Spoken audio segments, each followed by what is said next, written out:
Hi, everybody. Welcome to the Pipeline Pioneers, where our objective is to learn from the experts, from the community, and from the practitioners as to how to generate the pipeline, a pipeline that converts into revenue. As we know, pipeline is the heart and blood of any organization.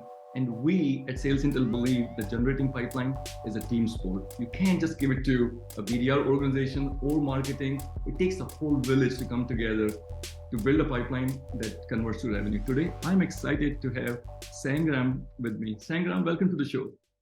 Thanks, Manoj. Long time. I've been waiting for this. I've seen you have amazing people, so I'm just honored to be part of this. No, thank you for joining, Sangram. So to kick things off,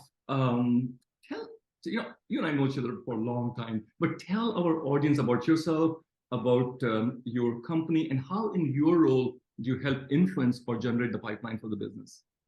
Sounds good. Well, I'm the CEO of Go-to-Market Partners. So in many ways, I feel like it's a founder-led sales mode right now. So every company, big, small, or otherwise, what we're seeing as part of our research advisory is that the founders, the CEOs are actually coming back into it. They're no longer leading from a Zoom or like through a whole system of organization of BDRs and SDRs and AEs that actually be part of it. So as part of my role is to create more pipeline, more brand equity, because we believe brand drives demand. So we want to create that brand equity, and part of my role is to create that brand equity in the marketplace. That's great. So you're right in the middle, working alongside the team to generate the pipeline. That's awesome. You know, I've done it being a founder, and there's fun when you're right there rolling up the sleeves with the team. Generates lots of energy. Sangram, last year was tough for lots of companies, right? Pipelines were just not there, and the pipelines that were there, because of the macroeconomic headwinds, they just didn't close in time. And as a result, companies, lots of companies, especially in the B2B SaaS, they just did not hit their numbers. And along the way, we all made lots of mistakes as go-to-market leaders. What was your one learning when you look back at 2023? I think the biggest learning for me has been the phrase that I've been using pretty much this year is that the money's in the follow-up. And I think for me, I think misunderstood. The follow-up doesn't mean following up on the deal. The follow-up is a complete art and science of a whole bunch of things. So I'll give you an example. If most of the time the regular standard follow-up is like, all right, we hopped on a call, somehow got somebody on the call, so that's great. Now we send them a proposal, and then we're sending an email and following up, and we hear that people went dark and all of that.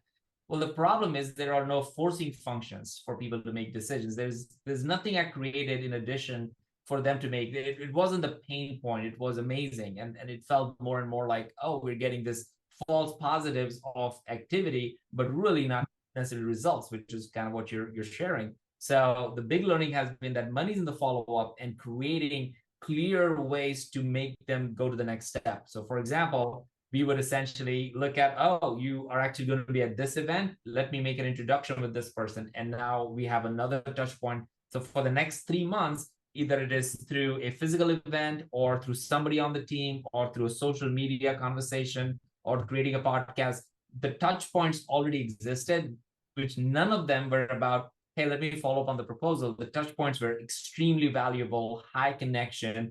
And oh, by the way, let's finish off the contract. And that switch was a big switch between last year and this year. That's great. And, the old saying of out of sight, out of mind, right? Yeah. If you're in front of me, I know that, what, I have to review the contract that you send me, or I have to follow up on the data test that you're doing for us, right? Yeah. So couldn't agree more with you. New year, new budgets, new experiments, new ideas. What are you most excited about for 2024 when it comes to generating the pipeline?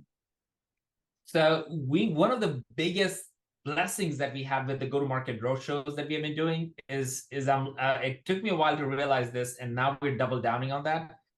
When we do these roadshows, I'm spending time with my customers, almost 50 to 60% of my customers every single month.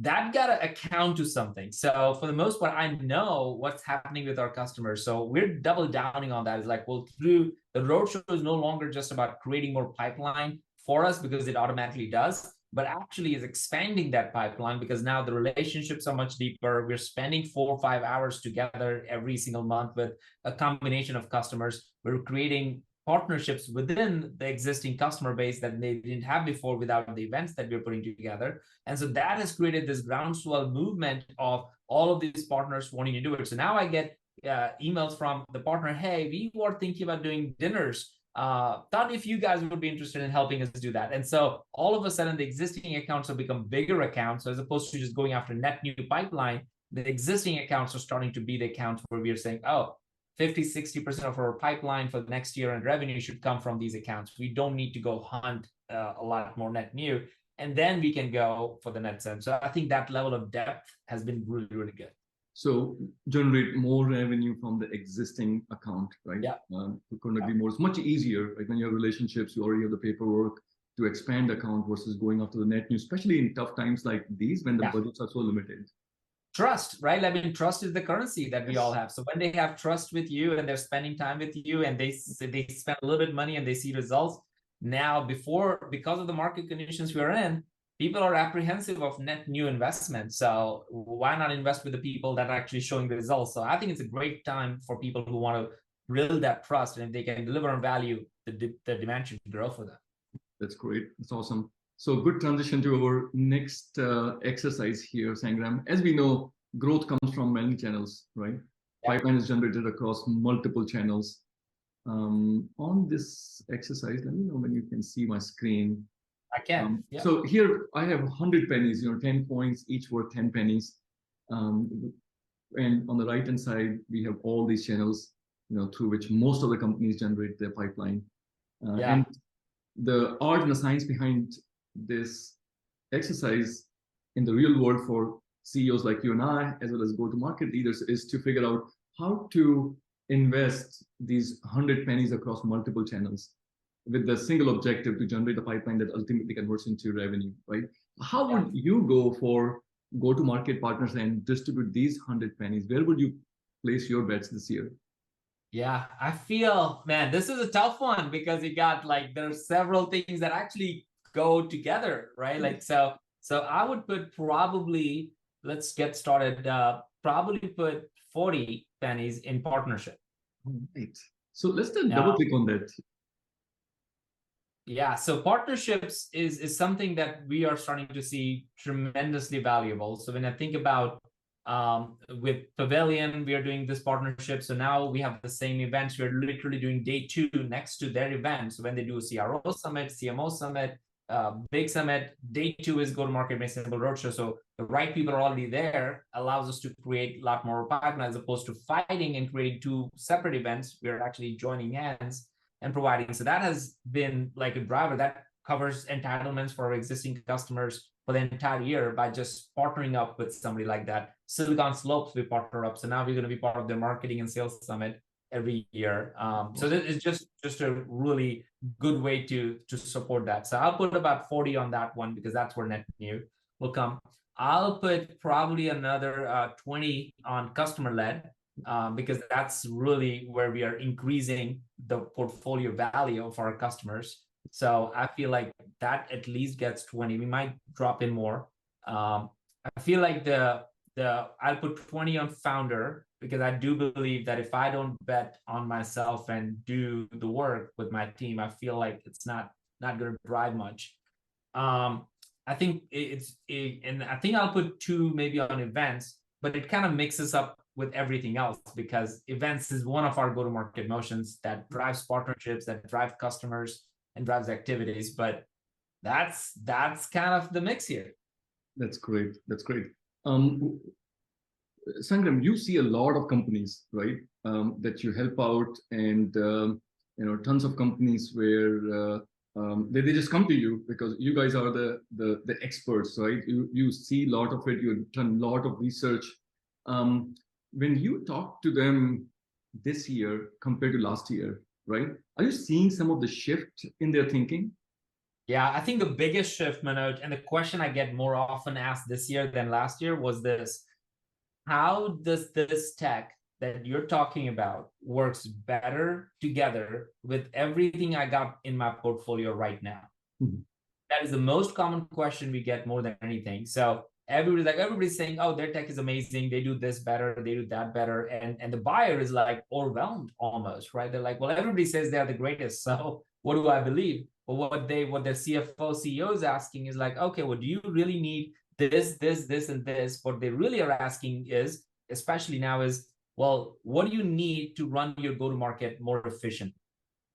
And if you can answer that question by saying, well, it can run when I have this and this tech, together they work great, plus they're integrated, plus I can actually get value out of both of them now, I think that's the answer the CEO, CFO is looking for. So the buyers are asking this question more desperately this year than ever before.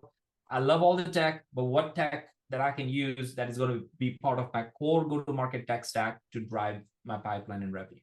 That's great. So less work for RevOps people, integration engineers, and everything, because those techs are so well integrated. So this is great. So now let's take a look at the results here. So Sangram, we interviewed hundreds of go-to-market leaders, and we assembled all those questions. And this is where last year those go-to-market leaders placed their bets, right? They placed their 100 pennies. I'm going to overlay your data on top of it. So blue is where the community has placed their bets, and Sangram, your bets are here. When you look at way this, off. different, right? Unique. So when you look at this chart, what surprises you?